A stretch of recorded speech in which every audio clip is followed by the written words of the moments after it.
Hello everyone, and I hope that you're all well, and my apologies for the delay in uploading the video.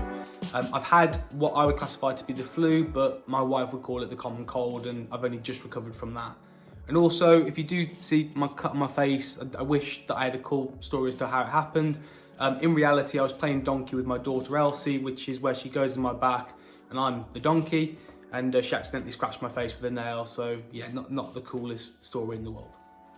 For those of you that have been watching the videos, you're probably going to be very relieved to know that this is the last video on credit files for a while. We're going to move on to lots of other subjects after this, and this particular video is going to be based on credit searching. So, when a lender credit searches you, they're looking at your management of credit accounts. And when they do the credit search, they're going to have a snapshot of your credit file, and they're going to see your payment history over the past 6 years. I mentioned this in the last video. Credit searching is so much more important than credit scoring because not all lenders will credit score you, but every lender will credit search you. So the good thing about credit searching is that unlike credit scoring where lenders don't advertise what pass marks are, with credit searching, 99.9% of lenders will tell you what their credit search policy is. And from that, you can look at your credit file, decipher what the problems are on there, and then we can put that against a lender's credit policy and work out, is it going to fit with them or not? So firstly, we'll look at missed payments. When you log in to check my file and you look at your various credit accounts, what you want to see with those credit accounts is lots of green and lots of zeros, because what that represents is payments that have been made on time. What you don't want to see is orange and red and ones and twos and threes, because that represents a missed payment. And what the number is how many months in arrears you are on that account. So if it's showing as orange and the number 3 is next to it, that means that you are 3 months in arrears on that credit account. As you can probably guess, a lender doesn't really want to see that you've missed payments on any credit account, but they are going to be more accommodating with payments that have been missed on unsecured credit over secured credit. Unsecured debt is anything that you've got that's not secured against your property. Secured debt is anything that you have got that is secured against your property. If you have got missed payments in your credit file, what a lender's ideally going to want to see is that there's been a considerable period of time that's elapsed between when you miss those payments and when you're actually applying for a mortgage.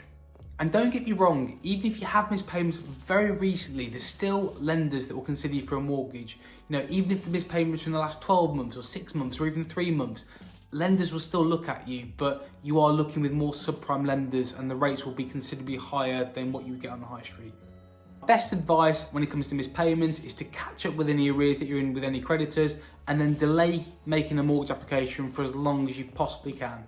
If you have to remortgage and your fixed rate's coming to an end, or if you found the house of your dreams and you have to make a mortgage application, then you've got no choice and you have to just deal with whatever's in your credit file. But if you can delay it, 3 months delay or 6 months delay could have a huge effect on which bank or building society will consider you for a mortgage and have a huge effect on what sort of interest rates you're going to be getting. Next, we're going to have a look at defaults and county court judgments or CCJs. If you go over 6 months in arrears on a credit account, that account will then go into default. And on Check My File, a default is represented as a D, so D for default. You'll see the default date, so that's when the account went into default, the default balance, so that's how much the account defaulted on, and also if you've paid it off, the default satisfaction date. This is very similar with the CCJ. So a CCJ or a county court judgment, this will show under court information on your credit file. And what a CCJ is when a creditor's gone to the court to try and recover the debt that's owed to them. It will show, similar to a default in that it will show the date when the CCJ was issued, the court that it was issued in, the amount that it was for, and if you've paid it, it'll show the date of the satisfaction. And the similar rules apply. So most lenders would require that the CCJ is satisfied prior to completion, but not all lenders require that, providing that it's below a certain amount and also it was a certain number of years ago. The same rule applies though, and a satisfied CCJ still looks a lot better than an unsatisfied CCJ. For anyone that's been declared bankrupt or gone into an IVA or a debt relief order, if that's happened in the last 6 years, that's going to show on your credit file under insolvency information. And even with those types of adverse credit, which are classed as the most severe, there are still banks and building societies that will consider you for a mortgage.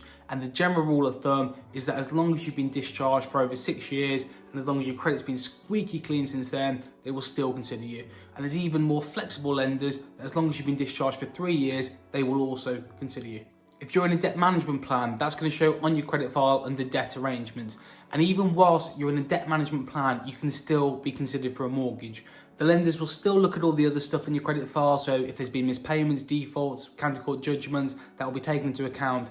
But just because you're in a debt management plan, that doesn't mean that you can't get a mortgage. And there are still banks and building societies that will consider you.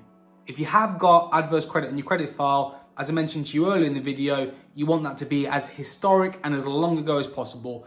If it's not historic and it's fairly recent, then a quick fix for that is to put down a bigger deposit amount. And I spoke about this loads in the previous video. The bigger the deposit amount, the lower the loan to value, and therefore the less risk it is to the lender. And if it's less risk to the lender, they're going to be more lenient in their credit policy. Thank you very much for watching, and please get in touch anytime if you want to run anything by me.